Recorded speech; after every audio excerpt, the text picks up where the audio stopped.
Madame, monsieur, à table. Je sais, c'est un peu tôt, mais enfin voilà.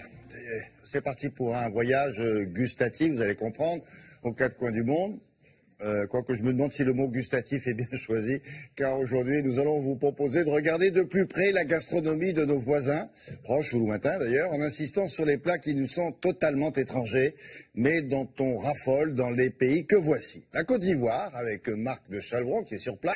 Là-bas, vous allez voir que les recettes insolites ne manquent pas. Bonjour Marc, alors, qu'est-ce que vous nous avez mijoté ce matin? Attention, hein, on veut du brutal, comme on dit chez Audiard, hein, du lourd, de l'inédit. Oui, William, bonjour. Alors, vous voulez des aliments étranges? Eh bien, vous allez être servi, puisque en Afrique, on mange du singe, on mange des chauves-souris, on mange du crocodile.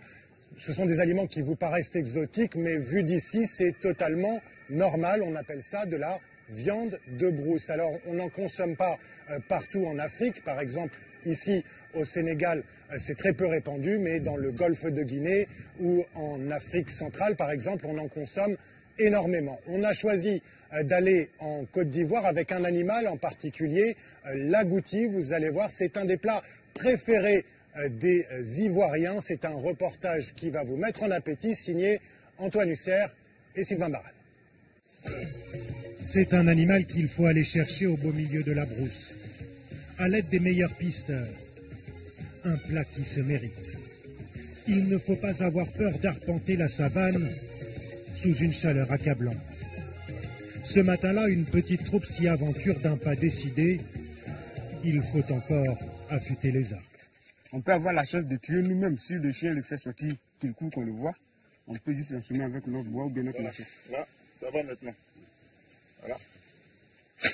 Alors tout ce petit monde se met en marche sur la piste de l'agouti. Ils doivent être comme ça. À l'affût de la moindre trace. Bon, là, ils ont mangé ici. Mais l'agouti profite de ces herbes denses pour masquer sa fuite. Ce rongeur typique de la région n'a aucune intention de se laisser prendre. Cette fois-ci, les chiens sont plus occupés à se disputer entre eux qu'à attraper la proie. Bredouille, leurs maîtres doivent se résoudre à rentrer au village. Bon, il faut dire que c'est la chasse, on n'a pas eu. Et compte tenu aussi de la savane, les herbes ont tout poussé. Quand c'est comme ça, non seulement c'est difficile nous-mêmes pour passer, c'est difficile aussi pour les chiens. Pour apercevoir l'animal ce jour-là, il faut demander à Fatoumata, qui élève ses agoutis sous bonne garde. Pourquoi il faut fermer autant? Il y a la voleur qui vient. Elle les nourrit dans ses cages, les fait grandir pour espérer en tirer le meilleur prix auprès des cuisinières du grand marché de la capitale. Pour Tanti Marie et son petit restaurant, comme dans beaucoup de maquis d'Abidjan, l'agouti, c'est la spécialité. On voit agouti fumé là. Oh, les gens adorent la tête. C'est le plat préféré de nombreux Ivoiriens. Tanti Marie connaît tous les petits secrets des recettes. Trouver les bons ingrédients, l'aubergine, les gombos, les piments. Moi, ça manque. Donc, je pêche ça quand ça manque et puis je prépare. Cuisiner à toutes les sauces, fumer ou braiser en ragoût et surtout prendre le temps de bien faire mijoter dans ces grandes marmites. Il faut dire que les Ivoiriens sont réputés dans toute l'Afrique pour leur gastronomie. Et la liste des plats peut faire sursauter. La biche, le rat aussi. Le rat. Le gros souris là. Donc, quand elle vit en brousse, on l'appelle un rat. Oui, les caïmans se mangent. Les caïmans, tout ça, ça se mange. Toutes les reptiles se mangent. Et les arguments ne manquent pas pour défendre les vertus de l'agouti. Le bio, vous mangez parce que c'est sain, n'est-ce pas? C'est pareil pour l'agouti. Il n'y a pas de produits dedans. Il vit en brousse, il est peinard. Quand on l'attrape, on le bouffe. Pour les Ivoiriens, ce plat n'a donc rien d'étrange. Bien au contraire. Ne pas en manger serait étonnant. Bah oui, c'est vrai, ils ne mangent pas de produits pourris, c'est bio ça fait. Bon Marc, vous voulez pas en goûter un petit peu devant nous? Non, c'est juste pour avoir vos impressions. Hein. Écoutez, William, je préfère épargner nos téléspectateurs qui sont en train de prendre leur petit déjeuner à cette heure très matinale, mais je vous le promets, je vous invite en Côte d'Ivoire et nous allons goûter ensemble à l'agouti. C'est une promesse et avec grand plaisir. Ouais. Bon, vous me faites un, faites un petit doggy bag, hein. Et puis alors, si ça voyage pas, tant pis, hein, c'est pas grave, hein. À part ça, tout le monde mange ce type de viande en Afrique, là?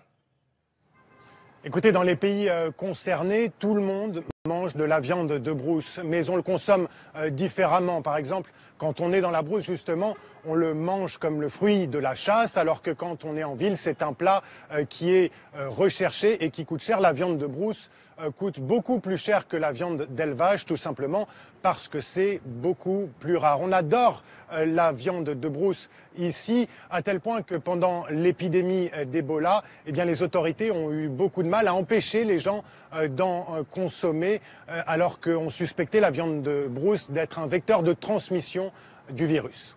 Oui, d'accord. Mais parmi les animaux consommés, j'ai bien peur qu'il y ait aussi des animaux protégés, non? Oui, effectivement, il y a des espèces qui sont menacées. On pense notamment aux chimpanzés, aux singes bonobos ou encore à la girafe dans certaines parties de l'Afrique. Et il y a là une grosse différence de perception en fait entre l'Europe et l'Afrique. Là où à Paris on va parler de braconnage, ici on va se contenter de parler de chasse. Alors il y a des animaux qui sont protégés et dont la chasse est interdite, même ici en Afrique, mais très peu est fait pour y mettre fin. Et le trafic de viande de brousse prospère. Cela génère des sommes d'argent considérables et on peut en retrouver d'ailleurs jusqu'en Europe, puisque les douanes françaises estiment que 5 tonnes de viande de brousse transitent chaque semaine par l'aéroport de Roissy. Chaque semaine. Merci beaucoup, Marc.